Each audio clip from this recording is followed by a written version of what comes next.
Hello, ladies and gentlemen. My name is Booker DeWitt, hired gunman, professional speaker, and advocate for animal rights. And today I've come to talk to you about the beautiful city of Colombia that I've had the joy of building ever since its humble beginnings. Now, to start off, what makes Colombia different from every other country in this world of ours? Well, it's the first flying city in the world. That's right, ladies and gentlemen, using aeolic and quantum energy principles, we've managed to make the buildings and entire city float ever so close to that heaven that at some point in history seemed impossible to reach. And using a railjack system that takes advantage of the gravitational pull of all objects, you can traverse from point A to point B efficiently and comfortably. But enough showing off. Let's talk business, because that's what we're here for. You, as a citizen, how could I possibly ever convince you to join the city of Colombia? Despite the fact that it's a floating city, something that people in the 60s, 70s could only dream of ever living in, whatever. But I digress. Here are some things you should know about my country. First, our social goals. We promote equality for all those in my country, no matter the gender, race, religion, or sexual orientation you have. No one in my country shall be looked at with a stink eye just because of who they are. We are all humans. Promote freedom of speech. Everyone is allowed to say what they want, regardless of what it is. In my country, everyone will be allowed to complain about it or give an opinion or suggestion on it. The last thing I'll do is sew my citizens' mouth up and never let them have a free mind. Poverty eradication. No one in my beautiful country shall not live in it to its full potential. I believe being able to enjoy the simple commodities of life is the one reason we're all living. So there shall be no one that goes a day without a roof over their head and a warm meal and a blanket to keep them company throughout the cold night. Food security. Being born on a farm myself, I know what true farm work is like and how it truly is necessary for every country. That's why I make sure that those who break their backs in the street in the morning are sufficiently supported to allow for the incredible growth. Our economic goals. We're working with a system of mixed economy that I'll get into detail later. But I will make sure that this system is always being backed up to ensure that my country never goes amiss in its economy. Engaging and supporting in exchanges between other countries to ensure an ally and participation from them in times of need. Excuse me.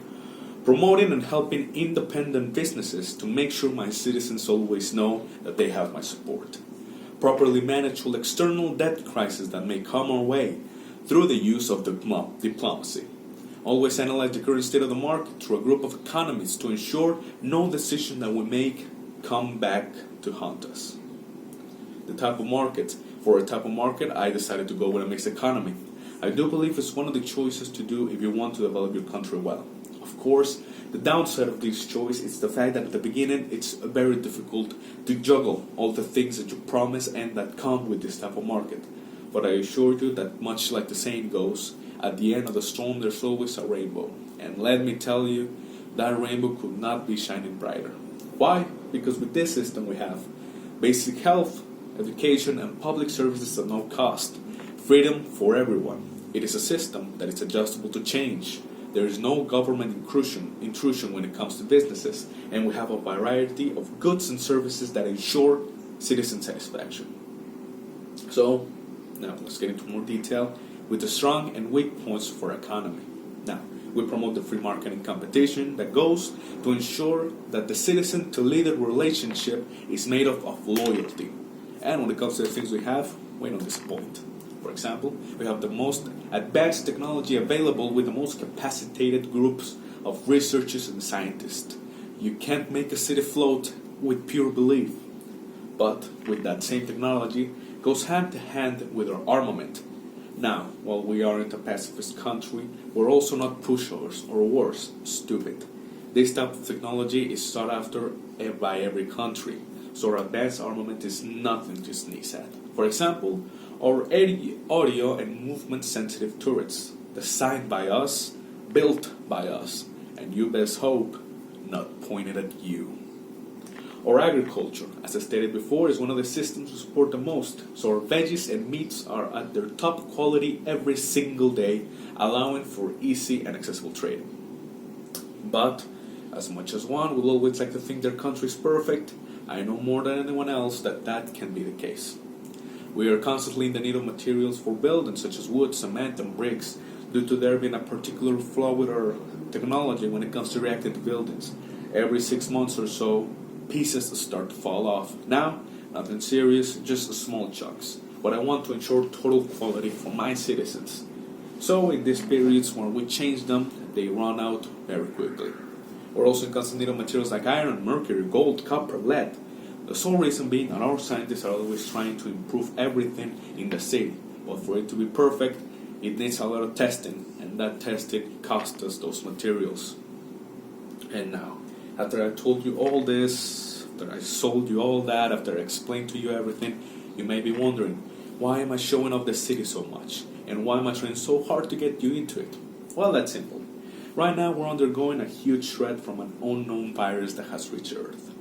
That is most comparable to a flu, but way more annoying. It's quickly infecting everyone, and while it's not as deadly as others diseases we have seen, it's still nothing to laugh at.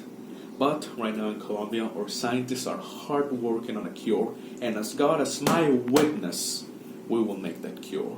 So that's why I want you to come to Colombia, regardless if you're infected or not. Come to our city and we will give you the support you and your family need. Because the moment you step foot into my city, you have become a part of me. You are my responsibility, and I will ensure to do everything in my power to support you. This includes a roof over your head, medical treatments, to make the disease not that drastic or bothersome, and a warm meal. Because here in Colombia, I value citizens more than I do myself. My name is Booker DeWitt, and this is my country, Colombia. Thank you.